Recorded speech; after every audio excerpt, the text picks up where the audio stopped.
What's going on?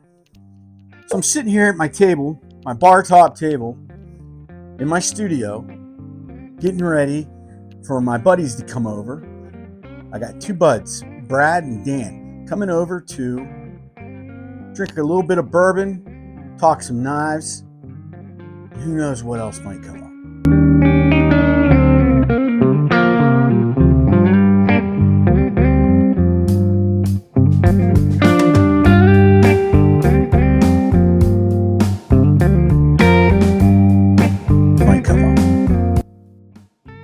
In the meantime, I just can't get over a couple of these knives that I purchased off of my buddy T Fetch, to the point where I'm going to do two of them reviewed at the same time. Now, I'll get some close-ups of the knife here in a little bit, the knives, because I'm going to do two at the same time, and I'm doing it because when I put these two knives in my hand, I was like, kind of blown away, but also kind of like, I'm drawing comparisons. I'm drawing budgetary comparisons. And, you know, I like to do that. Let me move this out of the way.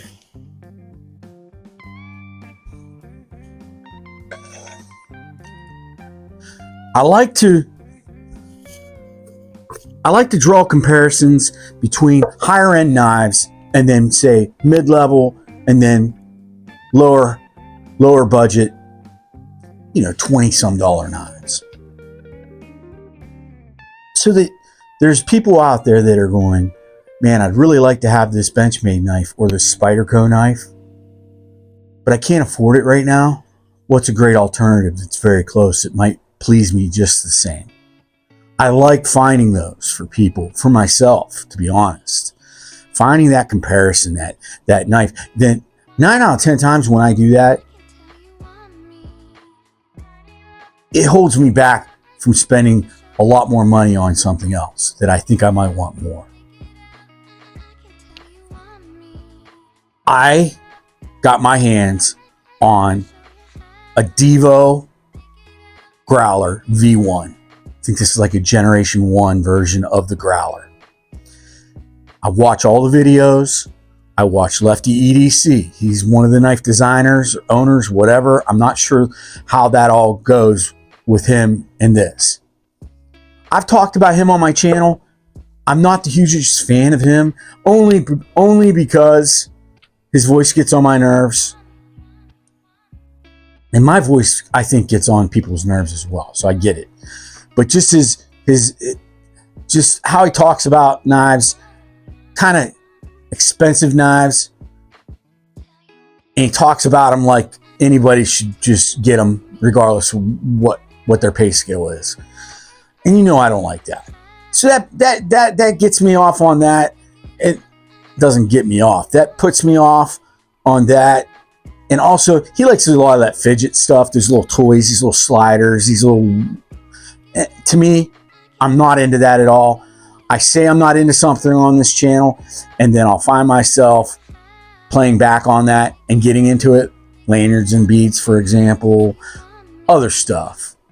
Maybe even I've gotten into a little bit more expensive knives than I expected to be getting into, especially this early into 2024. Starting it off with the Kaiser Microlith. It's titanium with S35 VN steel.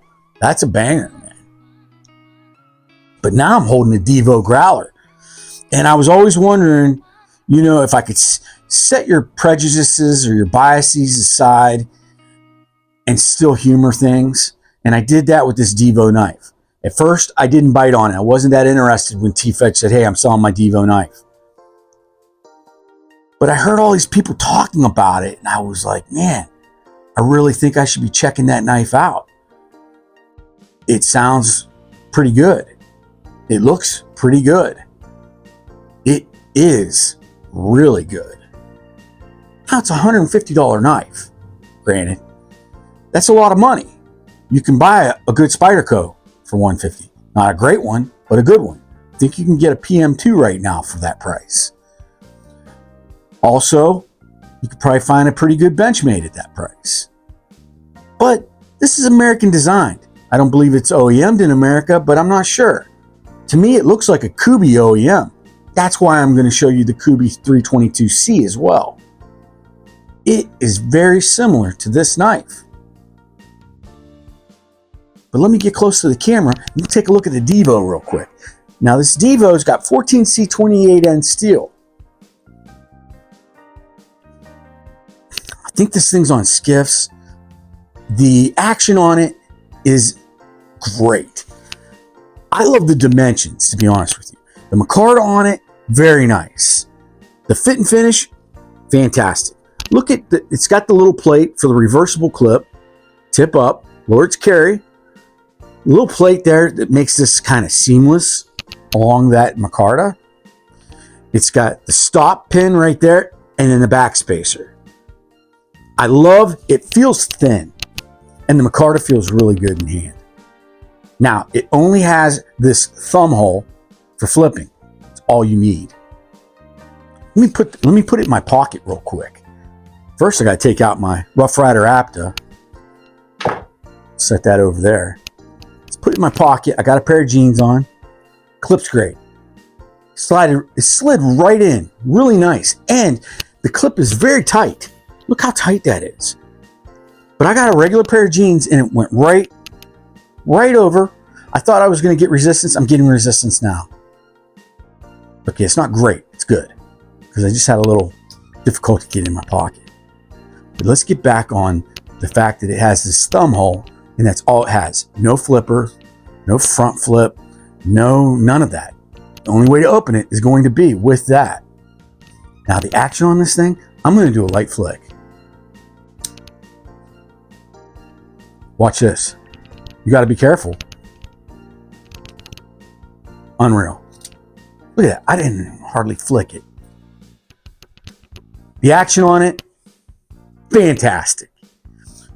Probably the best action knife I've ever had. I think I've had one or two knives similar to this, but I tell you what, really nice choil right here for the finger and sharpening. You can use it as both.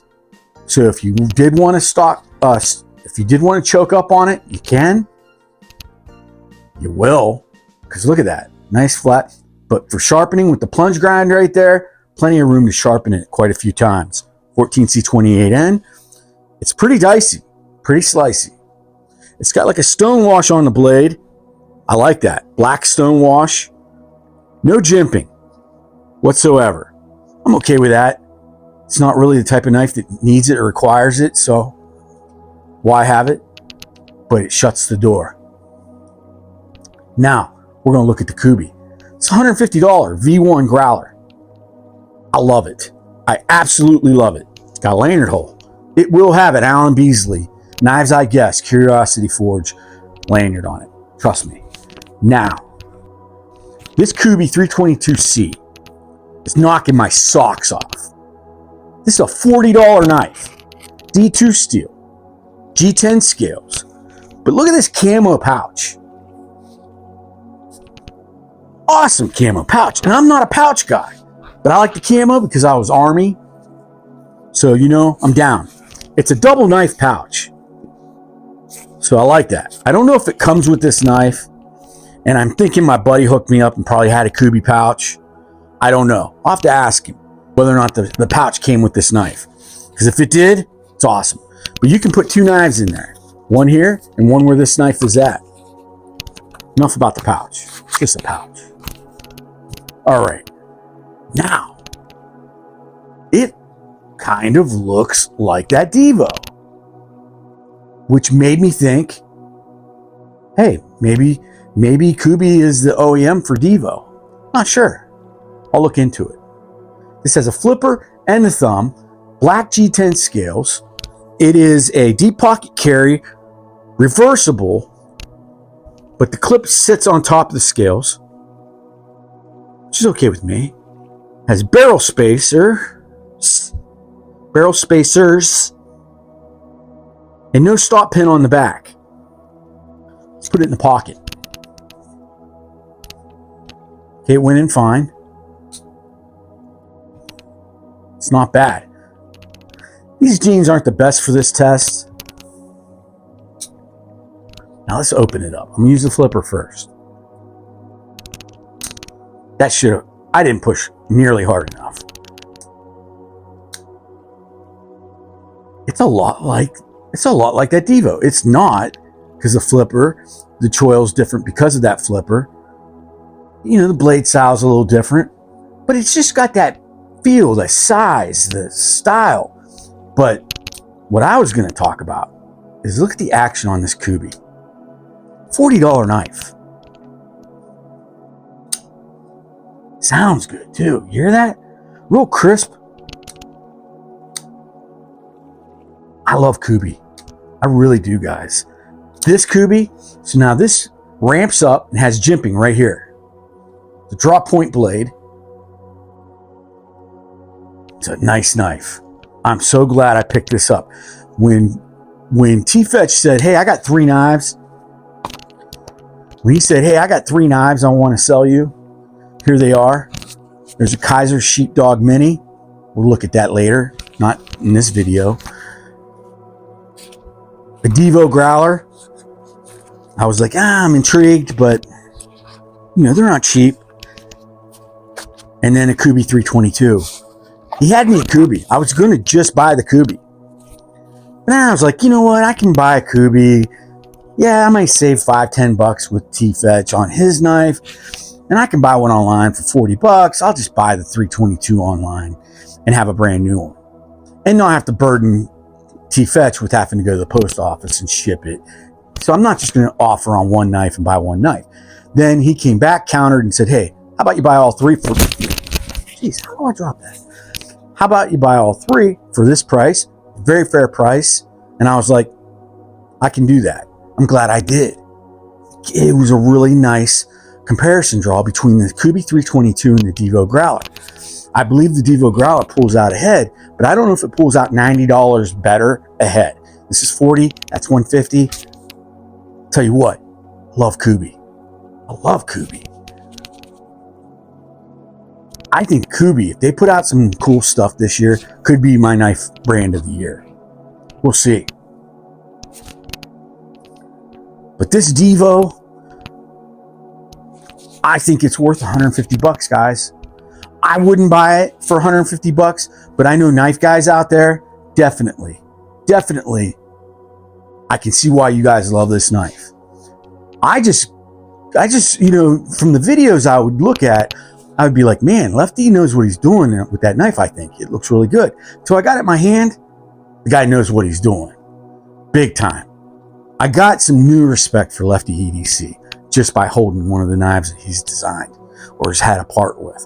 I'm not sure what his actual role is with Divo knives. I need to educate myself more before I talk intelligently at all about Lefty EDC and Divo knives. But I believe he is co-owner, designer, whatever, of the knife, the growler, and they have it OEM'd by a specific company because that's the way it happens at first until you become really big and you can just kind of do whatever.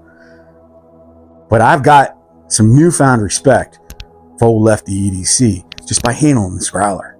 It's awesome. But so is this kubey 322. Check them out, guys. That's all I got for you. I got the set all set up here. Getting ready to do 4 bourbons, 3 dudes podcasts. I got 2 buddies coming, and we're going to talk bourbons and knives and stuff. Stuff about stuff. Get yourself a Divo growler, guys. Daddy digs. If you got the little bit higher budget, grab it. If not, grab the kubey 322. If you got like a little bit lower budget and you don't want to spend $150. I'm out. Deuces. My gooses.